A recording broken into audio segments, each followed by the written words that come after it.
Well, Chris Popper here with Cornell Knight in the town manager's office in the town of Bar Harbor. And parking. Permits, parking, it's crazy. It's crazy. Tell us what was decided. Everything was kind of finalized last night, Tuesday night, at the council meeting. There were some tweaks. So if you could explain those.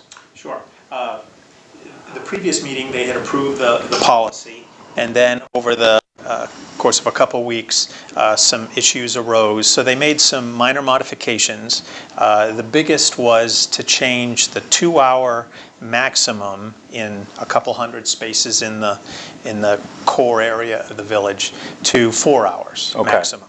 So 2 to 4, we'll turn off the permit area enforcement at 6 o'clock instead of 8 o'clock. And those are the side streets? Those are the side streets, residential side streets, permits for employees and residents.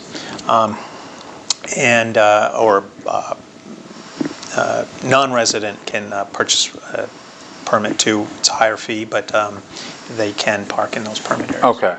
So a couple questions I know have come up. If you have a handicap placard or if you have a handicap vehicle, tell us about parking. If they're properly handicapped, noticed on their vehicle placard or plate, they can park in any paid or permitted area without a fee. If they're in the 4-hour and for an unlimited time, or they have to follow the rule in terms of how long they can park? They can park twice the length of the term. So if it were 2 hours, it'd be 4. Now it's 4. It could be 8. Okay, but so how? I understand the enforcement is going to be through a car, a police vehicle with scanners. Yes. So how? So a individual with a handicap placard or plate, they're not going to have to put money into the meter because they can purchase it for free up to that time. That's right. Well, the plate reader would probably call that there's to the enforcement personnel that there's a violation, but they would see that it's properly placarded and would move on. Okay. When a police officer notices a violation, do they have to then get out and write a ticket, or how will a ticket be issued? Yes, they do need to get out. They'll have a handheld device. It's basically a smartphone with a printer. They can take a picture of the violation if it's up on a curb or something, and that would be on the ticket. I do suspect that they will be doing a number of warnings in the beginning as we work through this program to let people know it's in operation. Okay. Where do people, assuming someone gets a ticket, where do they pay it? It'll say on there they can pay it online. Okay. They can go to the website, not the town's website, but the payment website and make a payment. If they do it within 14 days, it's $25 instead of $30. And it'll also have instructions on there where to pay, whether at the police station or at the municipal building. Okay. So you are accepting payments then at the municipal building or yes. Police we just haven't station. decided whether we're going to have a drop box outside for people to drop it in at the PD in here. But yes, we will be accepting payments. Okay. What happens if someone gets 10 tickets? Have you bought boots? We haven't gotten to that point. Yeah.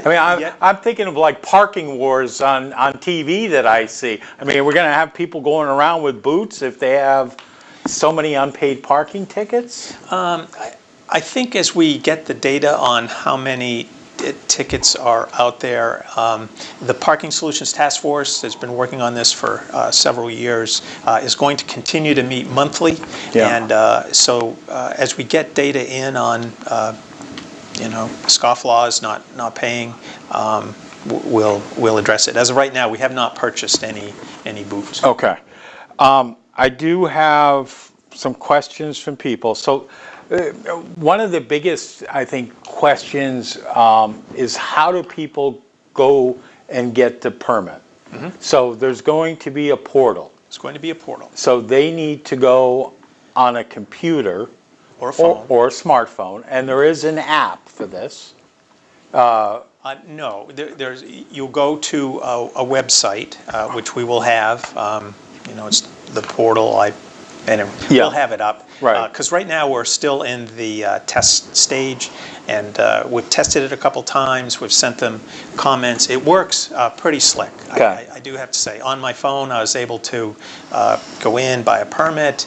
They say download a doc, and so for a resident permit, they just need to supply a valid registration from their car, registered in Bar Harbor. And do they need the registration number, or they need to take a picture of the registration? So it'll say, do you want to take a picture, or do you want to use your photo album? And I said, take a picture, you take a picture, upload it. So once you do the information, first you register, you name and email, you'll get a notification back, click on the link to go, and it'll drop down menu on the permit you want to buy. There's 14 different permits, yeah. But resident probably will be the most active one. And you fill out the information, submit, it goes to staff, they review it, okay it, IPS releases your plate information, because it is all by plate, and you're registered. Okay. So, and there are unlimited amount of registrations per household.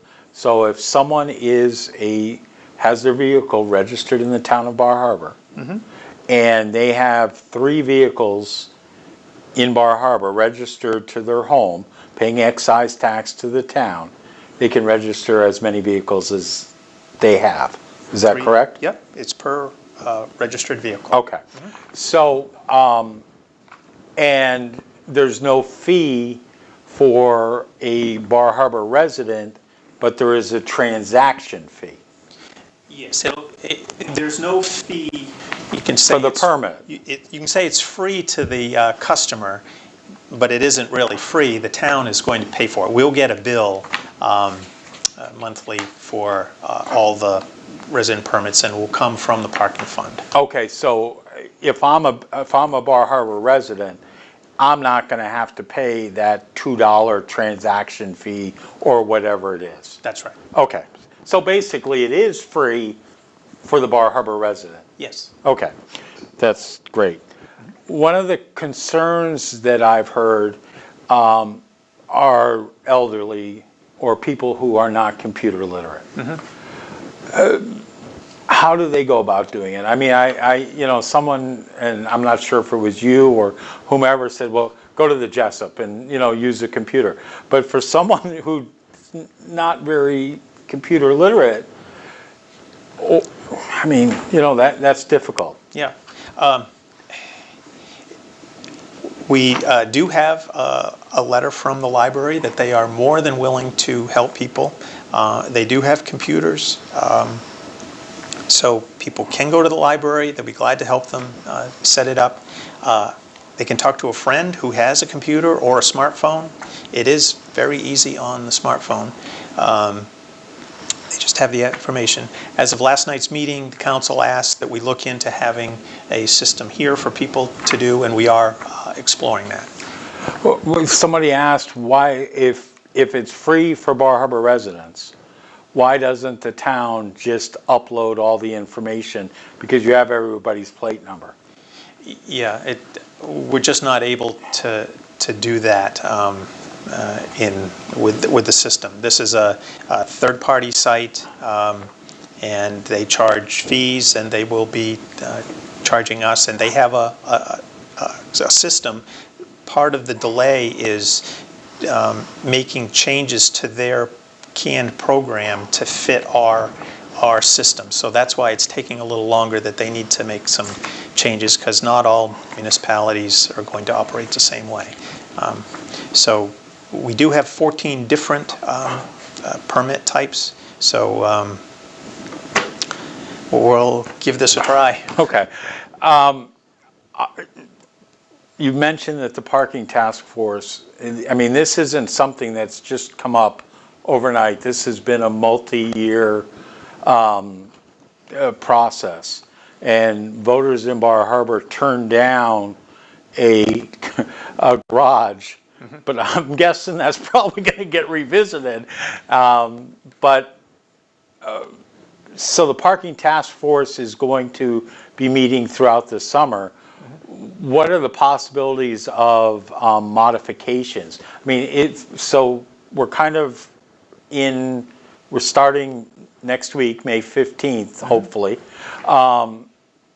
What about changes during the summer if it's not working, or you're getting data and it's showing that there's an issue? Yeah.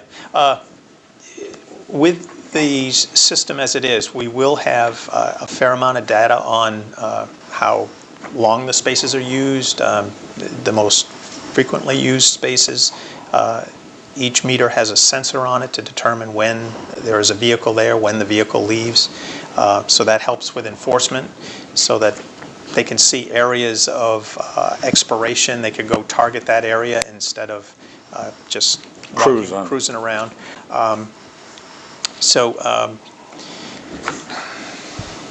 What was the issue I mean, is the parking task force able to make changes? Oh, absolutely. And then it's recommended to the council. So, I mean, the council ultimately is the one that makes changes. Yes. So we put as much as we could in a policy, so that some traffic ordinance things have to be by ordinance, which requires notice, one-way streets, things of that sort. 30 days effective date. So we put as much as we could into the policy, which the committee can meet. It'll be on, if there's a change, put it on the agenda. Council can adopt. It's effective immediately. So to emergency preambles. Well, it's 2 hours to 4 hours. The ordinance refers to the policy, so it does have some enforcement abilities in it. So last night it changed from 2 hours to 4 hours. They could change it back to 2 hours if they wanted. So they can hear complaints. We're making a list of issues that we've received by email, and they'll take it up. Their next meeting is May 21st. Okay. One of the areas that I've heard about is, oh my gosh, ledge lawn, Halloween. What are we going to do?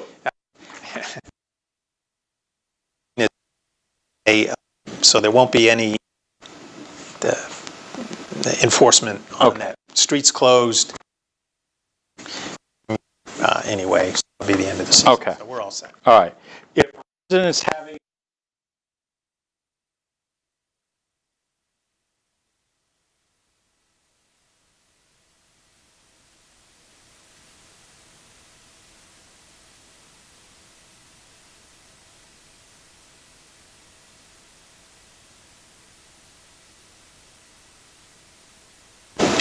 Task force could address that, and let's make it a 1-week permit.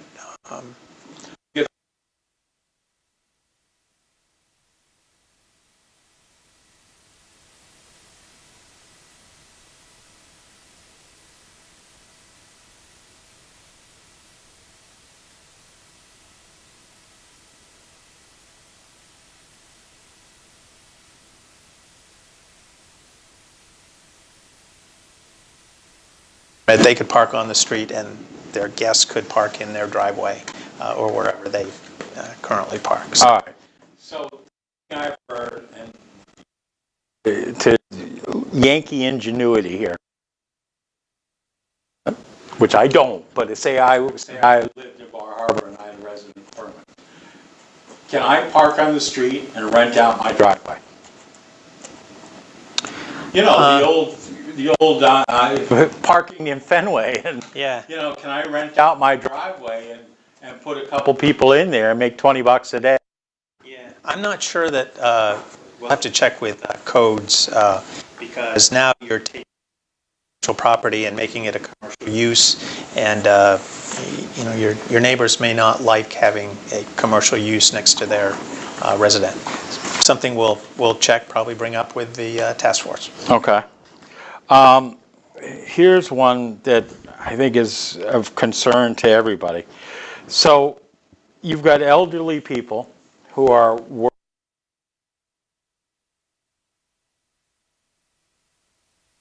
restaurant work, so they're working in the gift shops, working in the store. They get there 8:30, 9 o'clock in the morning.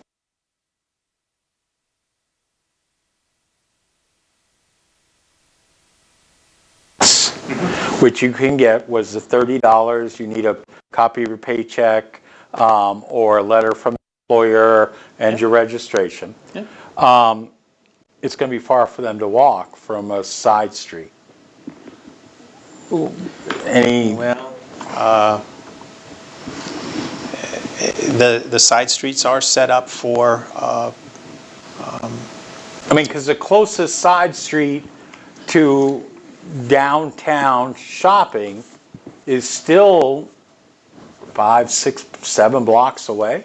But I guess I'd ask, where were they parking before? Because it's 2-hour parking or 3-hour parking down there. So, Yeah. I guess, where were they parking before? Probably need to talk to their employer about, I'm at the age where I need parking closer. What can you do to accommodate? The town has provided, as you can see in green, a number of permitted areas.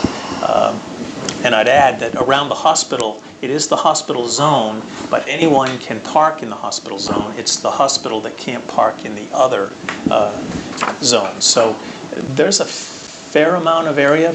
Yes, it is a distance from the down by the pier, but Yeah. that's where the local streets are. Okay.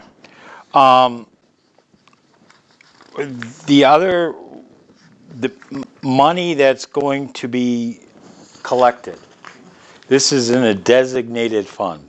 This isn't, so the parking fund, this isn't, so the parking fund can be used for what? Parking purposes, and that can include many suggestions that we've had that town should be, or the task force should be looking at. Satellite parking with shuttle service and more biking and bike lanes and better pedestrian amenities. Those all cost money, and we agree that those are good ideas and they will be looked at. But to put it on to the taxpayer, that's one of the reasons we started this fund, was to an alternative revenue source to address the problems we're having. And parking is a problem. So we will have some revenue in the parking fund to look at satellite lots, bike racks, pedestrian walkways, so that we have nice streetscapes for Main Street and Cottage Street. Well, those cost millions of dollars to implement. So having another fund other than the property tax to solely pay for that is something we're looking forward to doing. Somebody said you can't use this to bury electrical lines. Well, if it were all part of pedestrian amenities in the parking area, I don't know if that's not a permitted use with the funds. I mean, it's all combined with parking and pedestrians and sidewalks. I'm not so sure that that's Okay. All right. I know another major concern has been, well, we're all kind of one island, where there are shared resources. You share a police chief with the town of Mount Desert. But people in Northeast Harbor, to come here, they're going to have to pay to park. People in Southwest Harbor, if they come into Bar Harbor, they're going to have to pay to park. So there's no discount. I mean, I know the answer, but for everybody else, there's no discount if you're an island resident under the Mount Desert Island. It's really Bar Harbor. Yeah, well, Because, I mean, they're Bar Harbor property taxes. yes, and we have a parking problem. Right. And we need to address it. We had a study done 5 years ago that showed we were about 80 spaces short in the summertime. And it's only gotten worse, as they said 2% a year will exacerbate. And in addition, we've had a number of construction projects go on that have eliminated some parking, and it's just added to the problem. So it's not an exorbitant price. It's $2 in the the core areas down on Main Street per hour, and $1.50 in most of the other areas. So it's not that outrageous. I think that somebody coming up from Boston, or who's used to paying for parking, they're going to think of nothing. This is nothing. Yeah. I think that again, Mainers have an issue reaching into their pockets and paying for park. It's just one of those things that you're not used to doing. Change is hard. Change is hard, but there are a number of municipalities in Maine that do charge for parking. And these meters will take quarters. That was the other thing. Okay, so you don't need, but it also, you can pay, you don't have to carry around, as someone said, a roll of quarters in your pocket. No, these are smart meters, so they'll take quarters. They won't take dollar bills, but they will take quarters. They'll take all major credit cards. We've contracted with Park Mobile. In fact, each kiosk will have one of these on it, so you just type in the zone number, Yeah. and then each meter will have a little sticker, so you can pay by phone. You'll get notice when you're about to expire, so you want to re-up. They're trying to make it as convenient as possible. Today they're going around and they're installing the actual meters, holes that are in.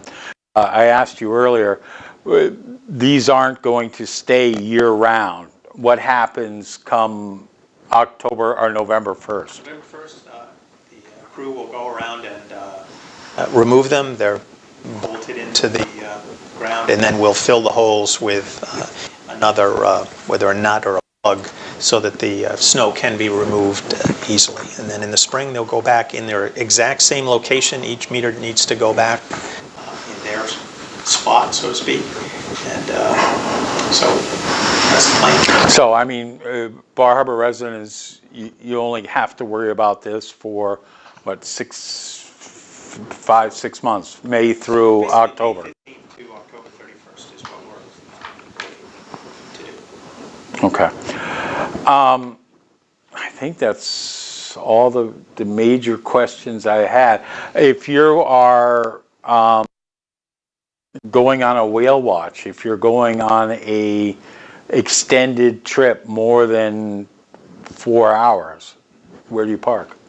As you can see here in the blue, so Lower Main Street, some of Mount Desert, all the parking lots, some are charged more than others. So the Central Lot and the Pier Lot and Grant Park, those are $2 an hour. All the others are $1.50. So you could park all day on Cottage Street.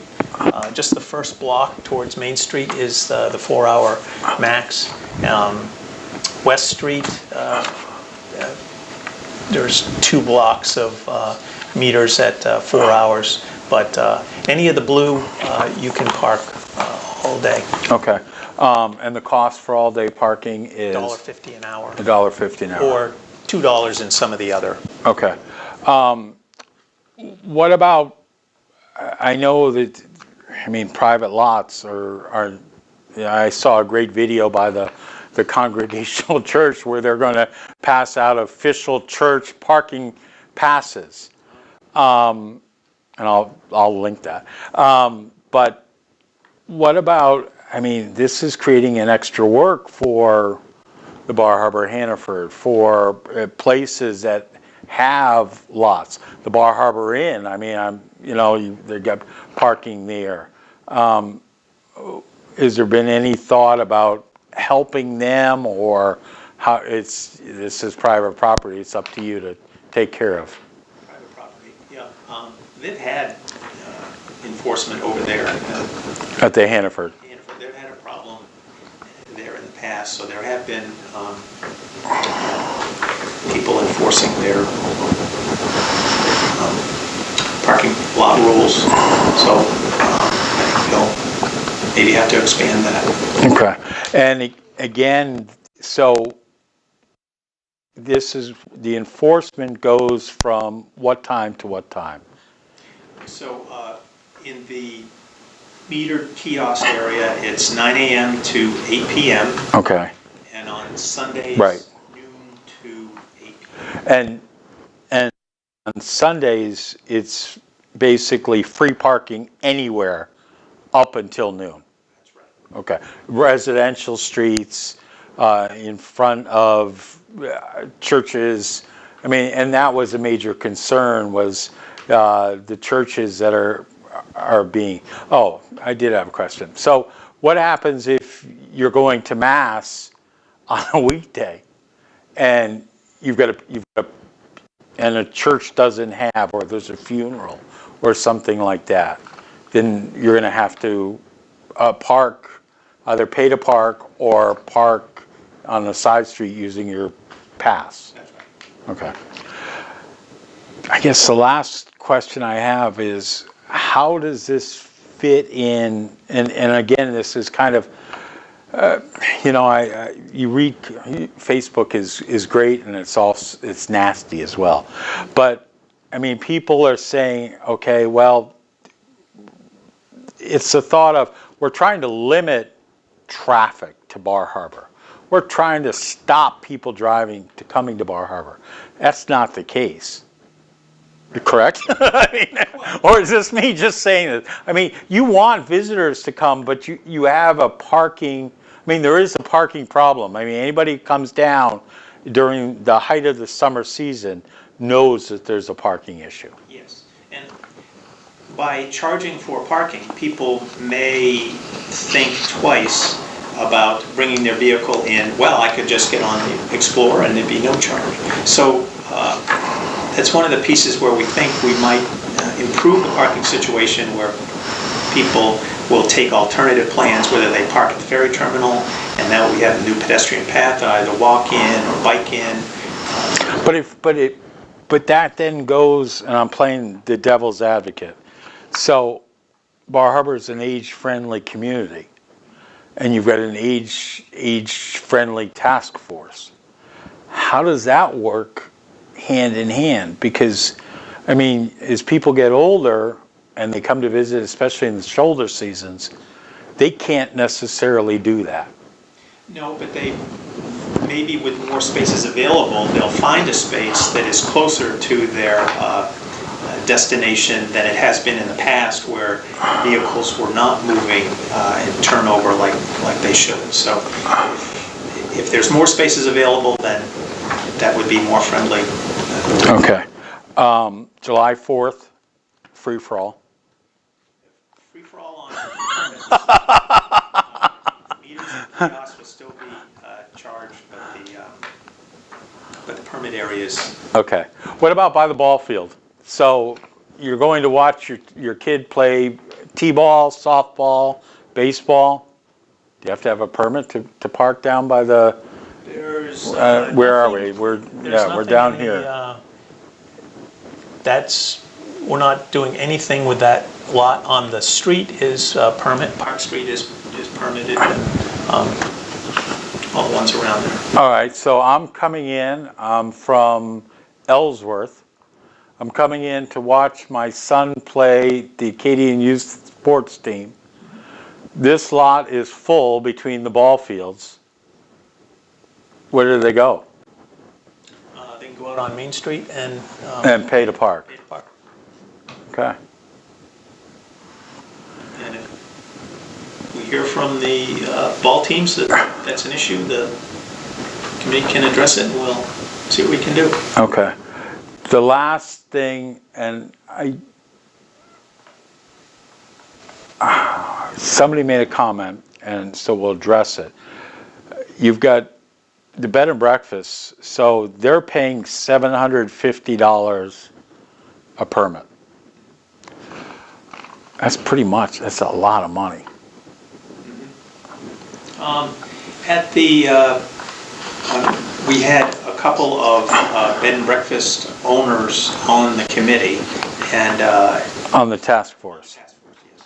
And they thought that was a reasonable fee, and that they would have to add, it was under $1 a night to their fee. So in that respect, it was reasonable. If Bar Harbor were able to get a local lodging tax, would you do away with the parking fees?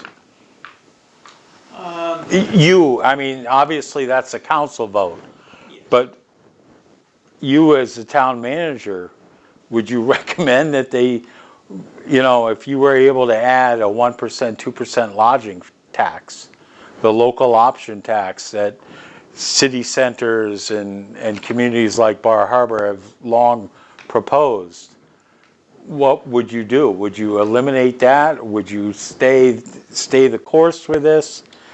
What would be your recommendation? We'd probably stay the course. The bill that the council just endorsed before the legislature would bring about $1 million to the community if it passed. And parking will bring somewhere between $500,000 and $750,000. So I wouldn't say we'd eliminate one over the other. We do have 5 years of debt on the system, and I mean it's only $125,000 a year, but so we do see this going forward for a while. You're anticipating to, not to make, that's the wrong word, but to revenue positive, revenue coming into the town from parking in year one would be anticipated how much?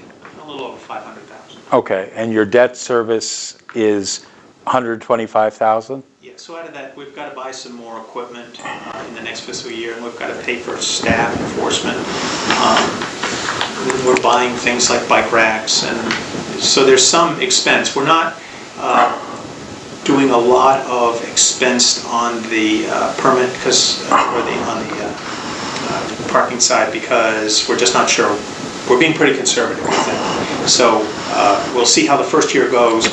What are you anticipating though, net to the parking fund after year one? $200,000?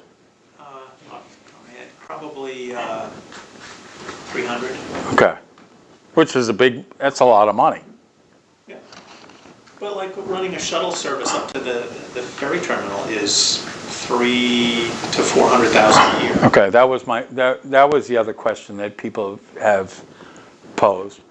If the goal is to kind of eliminate some of the traffic downtown in terms of vehicles, why not wait and do this when the Island Explorer starts? I mean, so the Island Explorer, the free Island Explorer, starts June 15th, June 22nd, somewhere 23rd. Okay, and I know that they can't start earlier because a lot of their drivers are bus drivers, and they're still busy transporting kids. But why start it a month before the Island Explorer starts? Well, it's busy. Yeah. So already it's starting to get busy even before we start. So when it starts to get busy, the task force said let's start on May 15th. And with the shoulder season now going much later, that's why we went to October 31st. It's busy at the end of October. Right. Oh, I know. I know. Island Explorer ends, back at, Pretty much, yeah. I mean, it goes a little bit past, but not much. so, we've got another, we're doing shoulder seasons with the parking. Okay. All right. Listen, I appreciate your willingness to sit down. And if people have concerns, who should they address it to? They go to the parking task force, to the council? I know that there's a council email. Many people have been doing council email and What is the council email? That goes to all the councilors. council@barharbormaine.gov. Okay. It's on the town's website, and if they click on that, it goes to the council, it goes to me, it goes to the clerk, and I collect them, and it'll go to the task force. If it's an issue that the task force needs to address, or they can send it to me at manager@barharbormaine.gov. People just Pop in. get in the door, call, so they seem to find a way to ask questions. Okay. Is there anything that I haven't addressed that you want to address? Or you want to stop talking about this? No, I know. I think we've covered everything. As I mentioned at the council, that this is the first step. Let's get it started. It's not going to be perfect, and we'll try to do our best to make changes as needed. All right. Appreciate your time. Okay. Thanks for watching. Check out all the other videos we have on the WDEA YouTube channel.